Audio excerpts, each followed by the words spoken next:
Now I'm gonna be straight up, I'm a skeptic and I normally can always find a way to explain stuff.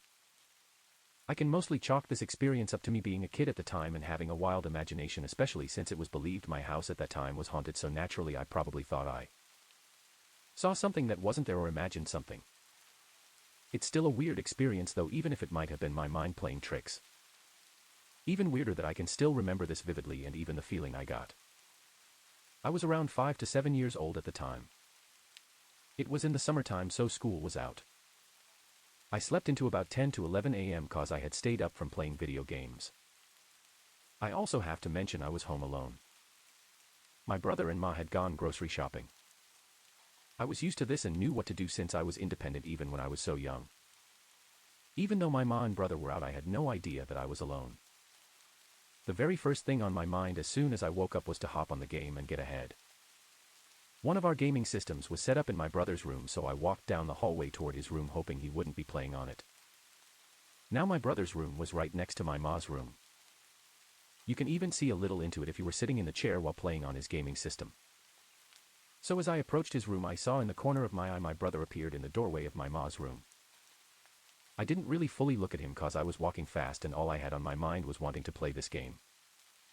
I just said, "Hey, since you're in ma's room already, I'm gonna go play on your gaming console if that's okay with you." He didn't answer, but I just ignored him and got comfortable in the chair and waited for the system to boot up. As I was sitting there, my brother continued to be in the doorway of my ma's room from the corner of my eyes. I finally started getting an uneasy feeling because, from the corner of my eyes, my brother just seemed off. His face was covered in a shadow and the whole doorway was also super dark as well. His body was visible though. It was just his face that was shadowed out. I couldn't make out his face at all, so I finally decided to look up at him to question what the heck was he doing. When I did, he had vanished. I was super confused at first and yelled out to him. No answer. Then I yelled out to my ma, no answer. So I yelled for both of them. No answer. I soon got a super creepy feeling like someone was watching me, and I quietly got up from my seat, turned the console off, put away the game, and then walked out of the house.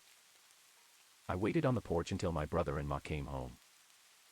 My ma was puzzled why I was on the porch in just my pajamas, but I just said something scared me in the house.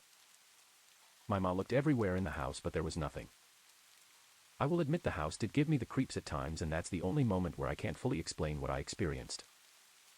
Just wanted to share this cause everyone I have told this to finds it interesting that a skeptic like me also might have experienced something. Also, further context of the house. Apparently, a little girl had died in the house. There isn't anything about any little boy possibly passing away in my old house. So I really don't know what I saw. Also, my brother's friends and I would refuse to sleep over at my house because they thought it was super scary at night. But this happened during the day, so I really can't explain it besides the wild imagination of my mind when I was 5 to 7 years old.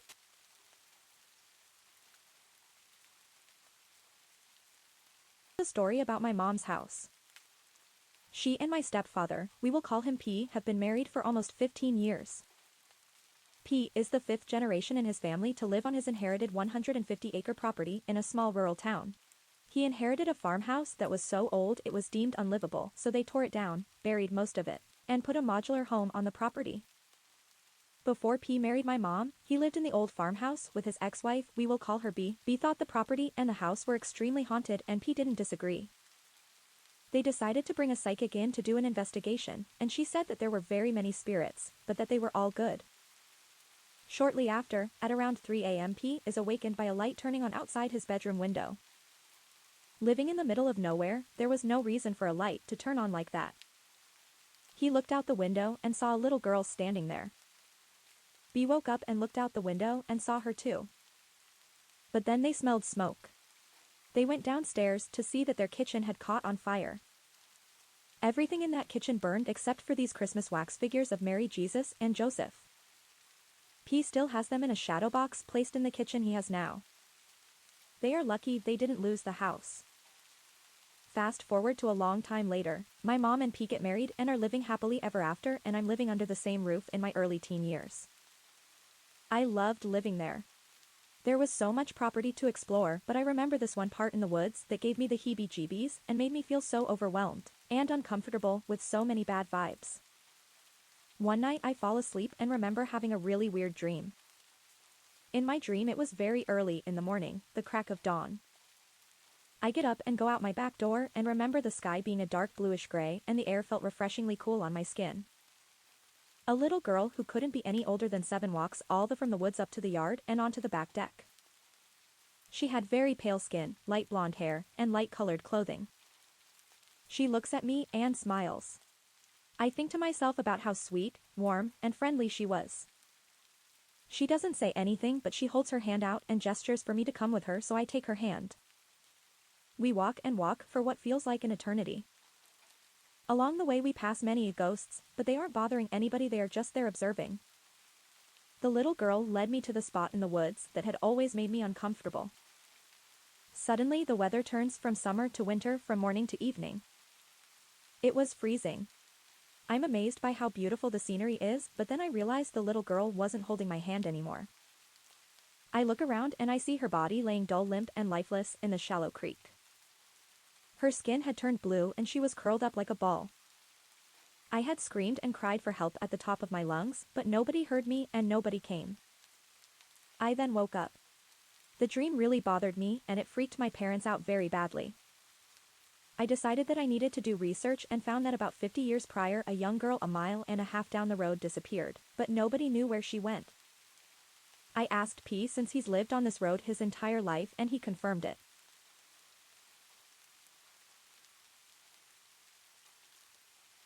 I was born in a North African country. Historically speaking, King Solomon had a fight with demons, and after winning, he sent them to my country, or at least in the region, where I was living as a punishment and reclusion. So the place has the reputation of being a very active paranormal place, especially when it comes to witchcraft and black magic. We are talking about a territory of more than 800,000 square kilometers, so basically, the whole country is a nest of paranormal activities. I was in my late teenage years, maybe 18 or 19 years old, I cannot recall this. We are living in a kind of mansion house, 3 floors, 300 square meters, so I'll let you imagine how big the thing is. My parents bought the field and constructed the house for almost 3 years, and during the construction, they found a water well with more than 3 water sources. This was not suspicious when you look closely at this detail. Spirits and demons are always looking for a source of conduction, and the water seems to be a very good source for them. Anyways, long story short, one called January night, I was chilling on my Xbox 360, on the 2nd floor, while my parents were in the basement, sleeping deeply. As this place of the house is always the warmest during winter nights and I wanted to stay alone in order to profit from my long gaming nights. I remember that I was completely sober. And as a person, I was always fascinated with the invisible world, but not scared at all. As a Muslim, my religion taught me to stay strong against the invisible world and understand that each being had its own life and own perception of living. But at the time I was too young and never experienced anything of the sort. After 6 hours straight of playing Street Fighter and FIFA, I decided that my eyes were deserving some rest. So I went to the toilet in front of my room and left the door half open when I came back. I was preparing myself to lay on the pillow when I heard the sound of the door opening. I thought at first that it was an aftermath of me just moving quickly and impacting the door. But when I looked at the door, and in what seemed to me like an eternity, I saw a woman, couldn't see what she looks like, no eyes, shape, or color. Just a woman with long blood-red hair and white dress standing in front of me. With some reflection, I think she stayed for like 3 seconds before coming inside, sitting in the bed next to me. And told me in a nice voice, "You have a lot of dead people in this house." It may seem nice in English, but in my local language, I can assure you that it's one of the creepiest things you may ever hear. I jumped out of my bed and ran straight to the basement. I woke my parents up and told them what happened. My father took a tire-changing tool and went to my bed to check if she was still there, and my mother was so calm that I thought that I was crazy. It turned out that she knew exactly what happened to me and didn't want to overreact. I am 27 years old now. I left my parents' house 2 years ago, and from that day, I was never allowed to sleep alone in that room. 3 years ago, a friend of my sister, a medium, came for a visit and told us that the house looks like a demons and spirits hotel. We still don't know what to do, and I am glad that I am not living in this house anymore, lol. Because what I told you now is only the most notable event that happened. Other things like footsteps, noises, nightmares, things changing places randomly, and side-eye shadows are normal to me. If you have any stories you'd like to be featured for future videos, be sure to email us at shadowbuddytv@gmail.com.